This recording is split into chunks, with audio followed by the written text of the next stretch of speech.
నమస్తే.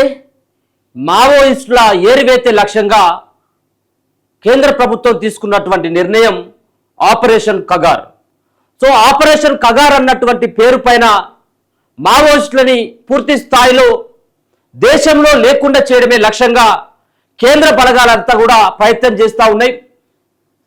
దాంట్లో భాగంగానే ఆపరేషన్ కర్రెగుట్టలు ఛత్తీస్గఢ్ తెలంగాణ సరిహద్దు ప్రాంతంలో ఉన్నటువంటి సుమారుగా 288 చదరపు కిలోమీటర్ల మేర విస్తరించి ఉన్నటువంటి కర్రెగుట్టల్లో పెద్ద ఎత్తున కేంద్ర బలగాలంతా కూడా ముమ్మరంగా గాలింపు చర్యలు చేపట్టడం జరిగింది. ఇప్పటికే వందలాదిగా మావోయిస్టులని ఏరివేయడం జరిగింది.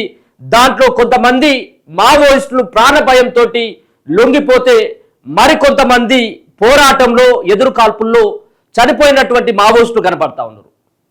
ఒక పక్కన మార్చి 30 వరకు పూర్తి స్థాయిలో దేశంలో మావోయిస్టులు లేని దేశంగా తయారు చేస్తామని చెప్పేసి అమిత్ షా కేంద్ర హోంశాఖ మంత్రి ప్రకటిస్తూ ఉంటే, మరో పక్కన మావోయిస్టులు సైతం చర్చలు జరపండి, మాకు ఉన్నటువంటి సమస్యలేంటో, ముఖ్యంగా ప్రజలు పడుతున్నటువంటి సమస్యలేందో, మేము అడవి బాట పట్టడానికి ప్రధానమైనటువంటి కారణం ఏంటో దానిపైన దృష్టి సారించి మా యొక్క విన్నపాన్ని వినండి, చర్చల ద్వారా మా సమస్యలు పరిష్కారం అయినట్టయితుంటే మేము జనజీవన స్రవంతిలో కలవడానికి సిద్ధంగా ఉన్నామంటూ మావోయిస్టులు సైతం కూడా లేఖల ద్వారా బహిర్గతం చేస్తూ ఉన్నారు. మరో పక్కన ప్రజా సంఘాలు కావచ్చు, మావోయిస్టు పార్టీకి సానుభూతిగా పరున్నటువంటి వ్యక్తులు సైతం కేంద్ర బలగాలు కర్రెగుట్టల్లో ఉన్నటువంటి కేంద్ర బలగాలు ఇమ్మీడియట్లీగా వెనక్కి రావాలి, చర్చలు జరపాలి, నిర్దాక్షరంగా అమాయకులైనటువంటి గిరిజనుల ప్రాణాలతో పాటు మావోయిస్టుల ప్రాణాలు తీయకూడదని చెప్పేసి వేడుకుంటున్నప్పటికీ ఎక్కడ కూడా కేంద్ర బలగాలు వెనక్కి వచ్చేటువంటి పరిస్థితి కనపడట్లేదు.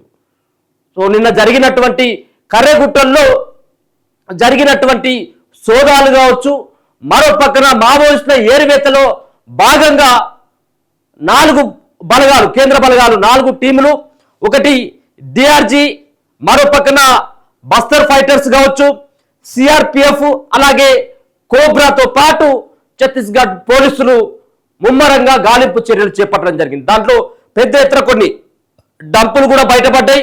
మావోయిస్టులు పెట్టినటువంటి బాంబులను సైతం కూడా, బీర్ బాంబులు ఏవైతే ఉన్నాయో, బీర్ బాటిళ్లలో బాంబులు పెట్టినటువంటి కావచ్చు, టిఫిన్ బాక్స్ బాంబులు కావచ్చు, వీటన్నిటి కూడా పెద్ద ఎత్తున నిన్న స్వాధీనం చేసుకోవడం జరిగింది.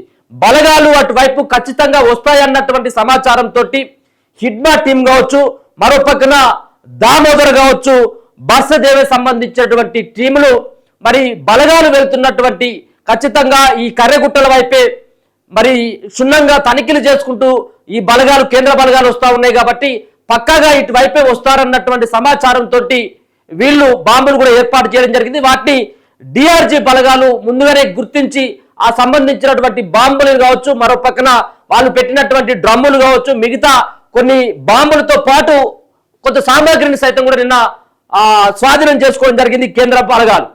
సో మొత్తం గుట్ట చుట్టూ 4 వైపులా ఇప్పటికే కేంద్ర బలగాలంతా కూడా మోహరించడం జరిగింది. ఒకవైపు లొంగిపోవాలని చెప్పేసి కూడా విజ్ఞప్తి చేస్తూ ఉన్నారు. లొంగిపోకపోతే ఖచ్చితంగా కాల్పులే ఇక జరిపేటువంటి అవకాశం కనబడతా ఉంది. ఇవాళ రేపట్లో పెద్ద ఎత్తున మరి కర్రెగుట్టల్లో పెద్ద ఎత్తున కూడా ఒక పక్కన కాల్పులు జరిగేటువంటి అవకాశం ఉన్నట్టుగా గుర్తిస్తా ఉన్నారు.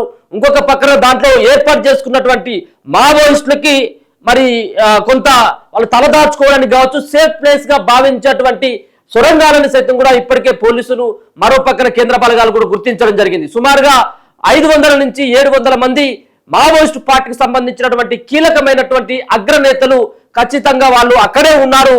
ఇక రేపు ఎల్లుండి వాళ్ళని ఒకవేళ లొంగిపోతేనేమో పట్టుకోవడం కావచ్చు, లేకపోతే ఎదురు కాల్పులు వాళ్ళని చంపడమే ధ్యేయంగా వాళ్ళ యొక్క ముమ్మరంగా వాళ్ళ ఆపరేషన్ కగార్ పేరుతోటి చేపట్టినటువంటి దాన్ని 2-3 రోజులలో ఇది ముగింపు పలికేటువంటి అవకాశం అయితే కనబడతా ఉన్నది. ఒక పక్కన ప్రజా సంఘాలన్నీ కూడా డిమాండ్ చేస్తూ ఉన్నాయి వాళ్ళని చంపొద్దు అని చెప్పేసి. అయినప్పటికీ నిన్న జరిగినటువంటి ఆ సోదాలు కావచ్చు, అడవిలో ఏదైతే కర్రెగుట్టలో సంబంధించినటువంటి అడవిలో జరిగినటువంటి సోదాలలో మావోయిస్టులు వాళ్ళు భద్రపరుచుకున్నటువంటి కొన్ని సామాన్లు కావచ్చు, మరో పక్కన ఎవరైనా కానీ పోలీసులు కానీ కేంద్ర బలగాలు కానీ వచ్చినట్టయితే ఆ బాంబులు ఏర్పాటు కూడా చేయడం జరిగింది. ఆ బాంబులను కూడా ఒకసారి చూసుకోవచ్చు. నిన్న ఇగో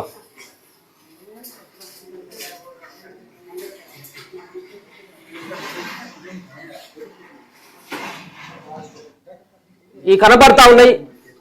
దాంట్లో ఉన్నటువంటి ఆ తార్లు కావచ్చు, కొంత వైరు సామాను, సో పేలులకు ఉపయోగించేటువంటి ఆ సామాన్ అంతా కూడా కనబడతా ఉన్నది. సైతం కూడా ఒక పక్కన హెచ్చరిస్తా ఉన్నటువంటి సందర్భం కూడా కనబడతా ఉన్నది.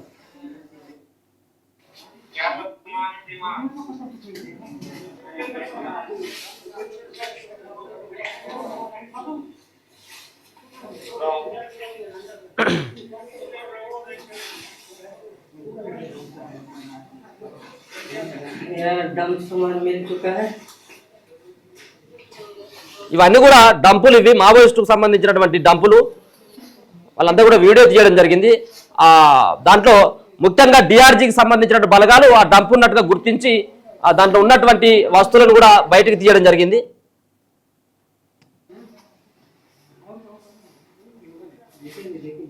పెద్ద ఎత్తున కూడా మొత్తం కర్రెగుట్టలకు సంబంధించినటువంటి ఆ ప్రాంతాన్ని అంతా కూడా జల్లెడబడతా ఉన్నారు. ఒక పక్కన ఇడ్మా నేతృత్వంలో పనిచేస్తా ఉన్నటువంటి బెటాలియన్ ఏదైతే ఉన్నదో ఆ PLGA 1 బెటాలియన్ కు సంబంధించినటువంటి మావోయిస్టులు కావచ్చు, మరో పక్కన DKSZC కమిటీకి సంబంధించినటువంటి సభ్యులు కావచ్చు, అలాగే తెలంగాణ మావోయిస్టు కమిటీకి సంబంధించినటువంటి వాళ్ళు ఇప్పటికీ అదే సంబంధించినటువంటి ప్రాంతంలో కర్రెగుట్టల్లోనే ఉన్నారు. కొంతమంది బయటకు వచ్చి ఎదురు కాల్పులు జరిపితే వాళ్ళ పైన మేము మరోసారి కాల్పులు జరపడం ద్వారా కొంతమంది ప్రాణాలను కోల్పోవడం జరిగింది. ఇంకా దాంట్లో పక్కాగా వాళ్ళు ఉన్నారన్నటువంటి సమాచారంతో ఈ కర్రెగుట్టల వైపు మేము రావడం జరిగింది అని చెప్పేసి ఇప్పటికే కేంద్రం సంబంధించిన బలగాలతో పాటు ఆ పోలీసులు సైతం కూడా చెప్తా ఉన్నారు. ఇప్పటికి కూడా లొంగిపోవాలి అని చెప్పేసి హెచ్చరిస్తా ఉన్నారు.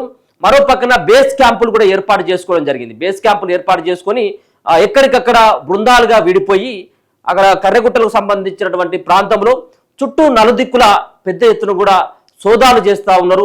ఎక్కడికక్కడ కూడా వాళ్ళకు ఉన్నటువంటి సామాగ్రి కావచ్చు, మరొక పక్కన వాళ్ళకు వచ్చినటువంటి అనుమానం వచ్చినటువంటి ప్రతి చోట వెతికి వాళ్ళని కాల్ చేసేటువంటి ప్రయత్నం చేస్తా ఉన్నారు. వాళ్ళని పట్టుకోవడము, లేకపోతే కాల్ చేయడమా, ఇంకొక పక్కన లొంగిపోయేటువంటి విధంగా వాళ్ళని మోటివేషన్ చేసేటువంటి ప్రయత్నం అయితే కేంద్ర బలగాలు అయితే చేస్తూ ఉన్నారు.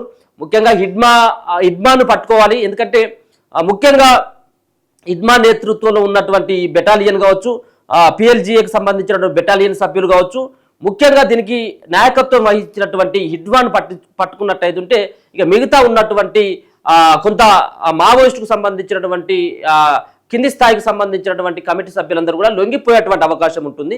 అందుకని చెప్పేసి ముందుగా హిడ్మాన్ కానీ, మరో పక్కన మావోయిస్టు పార్టీకి సంబంధించినటువంటి అగ్రనేత అయినటువంటి దామోదర్ కావచ్చు, మరో పక్కన బర్సదేవర్ సంబంధించినటువంటి వ్యక్తులను కూడా పట్టుకోవాలని చెప్పేసి ముమ్మరంగా ప్రయత్నాలు చేస్తూ ఉన్నారు. ఇక 2-3 రోజులలో ఈ ఆపరేషన్కి అయితే ఖచ్చితంగా కూడా ఒక ఫుల్ స్టాప్ పడేటువంటి అవకాశం అయితే కనబడతా ఉన్నది. ఎందుకంటే వాళ్ళు తనిఖీలు చేసుకుంటూ ఏదైతే మావోయిస్టులకు సేఫ్ ప్లేస్ అయినటువంటి ఏవైతే గుహలు ఉన్నాయో, ఏవైతే టన్నెల్ లాగా ఏర్పాటు చేసుకోవడం జరిగిందో, రాళ్ల మధ్యలో సొరంగం లాగా ముఖ్యంగా సొరంగం మార్గం ద్వారా వాళ్ళు ఏర్పాటు చేసుకుని వాళ్ళ సేఫ్ ప్లేస్గా భావించేటువంటి ఆ చోటుకి ఈ రోజు లేకపోయిందంటే రేపు వెళ్ళేటువంటి అవకాశం కనబడతా ఉన్నది. అందుకోసం అని చెప్పేసి అక్కడికి వెళ్ళేటువంటి దశలో మావోయిస్టులు మళ్ళీ బయటకు వచ్చి ఎదురుకాల్పులు జరిగేటువంటి అవకాశం ఉందని చెప్పేసి ఇప్పటికే కేంద్ర బలగాలు కూడా ఇప్పటికే వాళ్ళకు ఉన్నటువంటి సమాచారంతో అదనపు బలగాలు కావాలని చెప్పేసి కూడా ఇప్పటికీ కోరినట్టుగా తెలుస్తా ఉంది. ఒక పక్కన డ్రోన్ కెమెరాలతో పాటు మరో పక్కన హెలికాప్టర్లు సైతం కూడా ఇప్పుడు కర్రెగుట్టల వైపే చూస్తూ ఉన్నాయి. కర్రెగుట్టల్లో ఇప్పటికీ ప్రతిరోజు కర్రెగుట్టల ప్రాంతంలో ఉన్నటువంటి వ్యక్తులు చెప్తున్నటువంటి సమాచారం ప్రకారం బాంబుల మూతతోటి కర్రెగుట్ట ప్రాంతం అంతా కూడా దద్దరిల్లుతా ఉన్నది. మావోయిస్టులని ఖచ్చితంగా ఏరివేయాలన్నటువంటి ఒక ప్రక్రియ మాత్రం కొనసాగుతున్నట్టుగా స్పష్టంగా అర్థమవుతా ఉన్నది. నిన్న చూడొచ్చు, భూమిలో దాల్చినటువంటి ఆ సంబంధించినటువంటి డంపును కూడా స్వాధీనం చేసుకోవడం జరిగిందంటే ఇక మొత్తానికైతే మాత్రం వాళ్ళు వెతుకుంటూ ఆ మావోయిస్టులకు సంబంధించినటువంటి సేఫ్ ప్లేస్ వరకు అయితే రావడం జరుగుతూ ఉంది. ఈ విజువల్స్ చూస్తే మనకైతే స్పష్టంగా అర్థమవుతా ఉంది. మరి ఏ క్షణంలో ఎటువంటి ప్రమాదం చోటు చేసుకుంటుంది, ఎదురు కాల్పుల్లో మరి మావోయిస్టులకు సంబంధించినటువంటి ఉనికి లేకుండా చేయాలన్నటువంటి ఉద్దేశంతో చేపట్టినటువంటి ఆపరేషన్ కాగారులో ఎంతమంది చనిపోతారనేది కూడా ఇప్పటికీ కూడా మనకు తెలియట్లేదు. అది పెద్ద ఎత్తున కూడా ఎదురు కాల్పుల్లో ఎప్పుడు కూడా చూడనటువంటి విధంగా పెద్ద మొత్తంలో మావోయిస్టులు చనిపోయేటువంటి అవకాశం ఉంటుంది. ఎందుకంటే హెలికాప్టర్లతోటి ఒక పక్కన డ్రోన్ కెమెరాలతోటి పూర్తి స్థాయిలో వాళ్ళ యొక్క మావోయిస్టులకు సంబంధించినటువంటి అడుగుజాడలని తెలుసుకున్నటువంటి పనిలో ఉన్నారు. ఒక పక్కన చాలా మందిని పోగొట్టుకున్నటువంటి మావోయిస్టులు ఒక పక్కన ప్రాణభయంతో బయటకు వెళ్ళినటువంటి పరిస్థితి కనబడతా ఉన్నది. చూద్దాం మరి ఏం జరుగుతుంది. ఈ 1-2 డేస్లో మావోయిస్టులకి ఎలాంటి ఎదురుదెబ్బ దాకపోతా ఉంది. మరో పక్కన ప్రజా సంఘాలు చేసినటువంటి విజ్ఞప్తి కావచ్చు, రాష్ట్ర ప్రభుత్వాలు కూడా విజ్ఞప్తి చేస్తూ ఉన్నాయి కేంద్రానికి.